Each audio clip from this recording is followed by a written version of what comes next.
it's Reagan, and today I'm here to do my March wrap up. And now for the month of March, I have to say I'm really happy with myself because I've actually read the most books I've ever read in a single month, at least so far this year, and maybe for most of the second half last year as well. So for the month of March, I read a total of 6 books, which again just feels really good, and I actually feel like that's really gonna extend into April, because I don't know, I feel like I'm in the reading mood, the reading spirit has struck me, and things are happening. But anyway, without further ado, let's just go ahead and dive right in. The first book I'm gonna talk about is a book that I carried over from February to finish, and that is Thunderhead by Neil Shusterman. This is the second book in the Scythe series. As you guys know, I read Scythe in February, was absolutely obsessed with it, and immediately picked up Thunderhead. Glad to report, Thunderhead was just as good, if not maybe even a little bit better than Scythe. Everything about this series by Neil Shusterman is just everything to me. This is a book series set in a world where basically everything evil that plagued humanity has died. There's no war, there's no disease, there's no famine, there's no poverty. They've basically done away with all of it. So now the only way someone can die is if someone ordained called a Scythe kills them. We follow 2 Scythe apprentices as they kind of go up through this strange Scythe society, and as they discover that while Scythe should be humble and caring and empathetic, some of them are not quite that way. This book is full of politics and human folly and combat and all sorts of things I honestly was not expecting going into it. It is incredibly good, full of plot twists and turns. Neil Shusterman keeps you on your toes, keeps you thinking throughout the entirety of this book. I don't know how I'm gonna wait for the next book in this series. This novel was absolutely incredible. No sophomore slump here.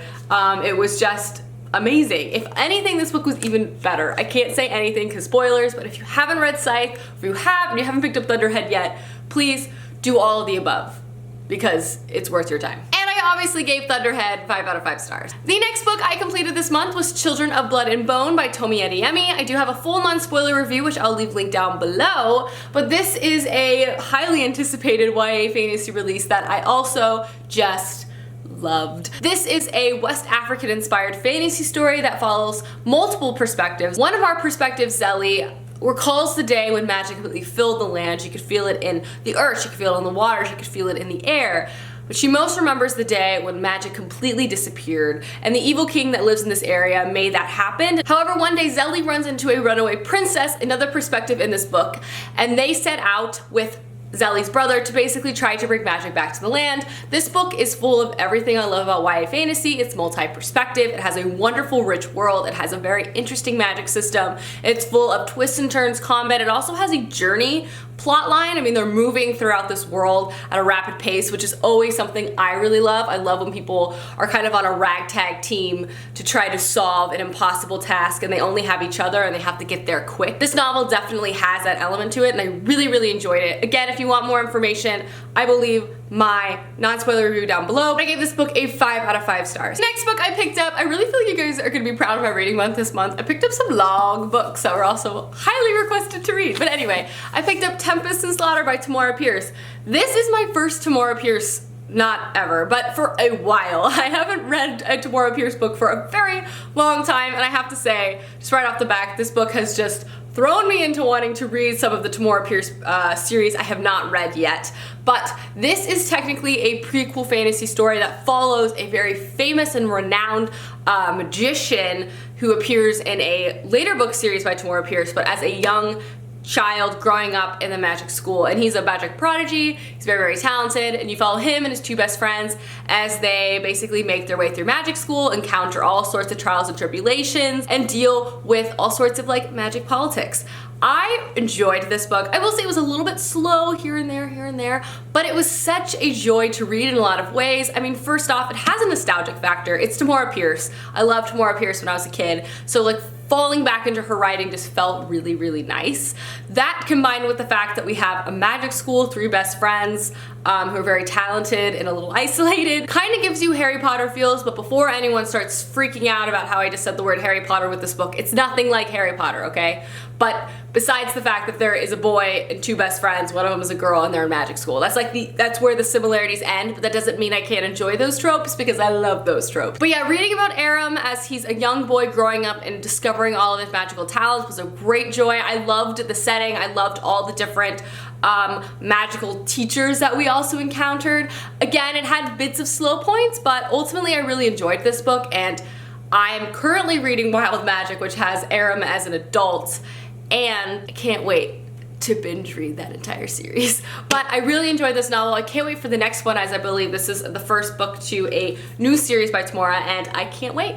It was great. I ended up giving it a 3.75, 4 to 5 stars. Really enjoyed it. I only knocked some stars off because I felt like sometimes the plot dragged a bit, but the plot definitely picked up towards the end anyway, so I really liked this book. Next book was sent to me review by 17, who I'm working with for this video, and that is The Wicked Deep by Shea Earnshaw. This is a new, dark YA story that was just so delicious to read. This novel is set in a small town on the west coast called Sparrow, Oregon. And in 1822, 3 sisters moved here.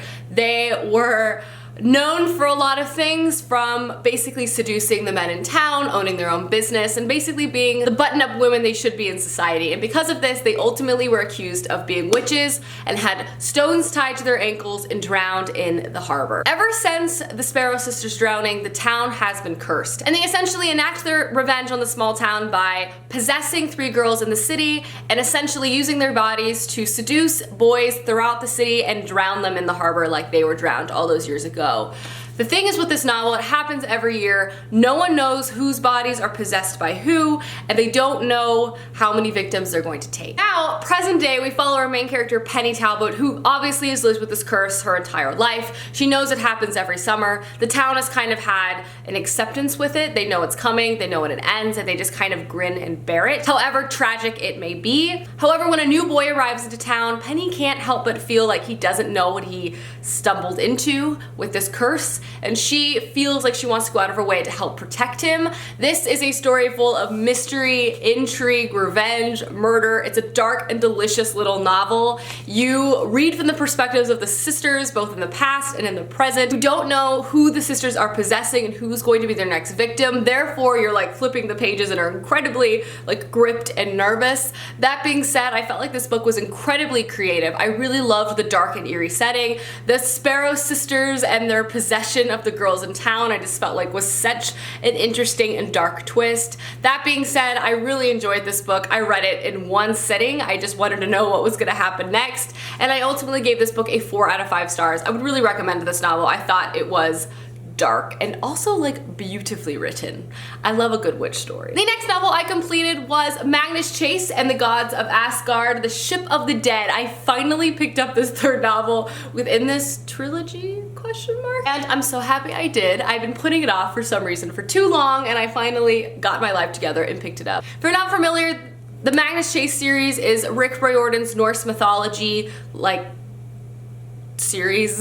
We follow our main character Magnus Chase, who basically lives in Valhalla after he died. There he works with his other dead friends to essentially save the world from all sorts of, you know, destruction and doom and the evils of Loki. As always, I have to call out Rick Riordan's incredible representation throughout the story, but as a 3rd novel in a series, I did really like it. I did think it was a bit slower than the first 2, ultimately. I thought the plot kind of dragged on, but also wasn't as expansive and rich as his plots normally are. Don't get me wrong, I definitely enjoyed this book. Magnus Chase as a main character is hilarious. He has just the one-liners for days, and the other characters present in this story are also funny and lovable as well. Rick Riordan's characters are never anything that you can't not love, essentially. But ultimately, I did feel like the action and kind of the movement from place to place didn't feel like my favorite iteration.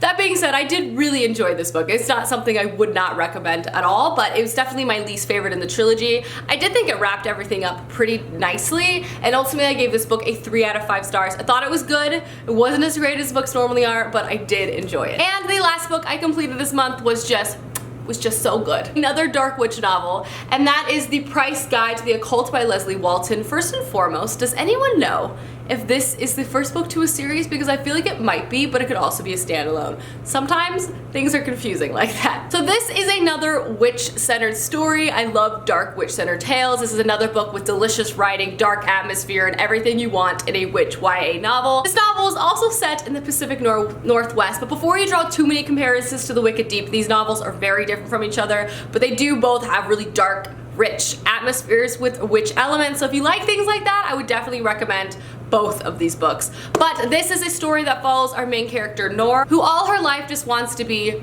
normal. However, she comes from a long line of witches, cursed witches to be exact, who have lived in this northwest town for basically their entire bloodline since their great-great-great-great-great-great-grandmother moved there so many years ago. However, one day, Nora realizes that she cannot have a normal life when a very mysterious book called The Price Guide to the Occult kind of shows up in her small town. This book throws her world upside down and also throws her into a lot of mystery and revenge, and something that feels like a great storm is coming, and she feels like it's coming for her. I want to be very vague about this synopsis because I feel like the wonder of this novel is reading through Leslie Walton's beautiful writing as she kind of sets the stage, sets the characters, and sets the scene. But just know this is just as beautifully written as The Strange and Beautiful Sorrows of Ava Lavender. However, it has a bit of a darker tone and real magic instead of magical realism, which is something I really liked. Being said, this book has mystery, magic, all sorts of like turning the page plot points. Again, the question of is this the first book in a series is I don't know. Does anyone know that? But I absolutely love this book. I flew through it. Again, another book I read in one sitting, and I just really enjoyed it. I also felt like Leslie Walton's approach to magic and also the lineage of magic was really interesting, and I really loved how she described this curse that has been with the Blackburn women for a very long time. Also just discovering how this town interacts with known individuals who have probably a bit of magic and has had a bit of magic for a long time was another interesting layer to this book.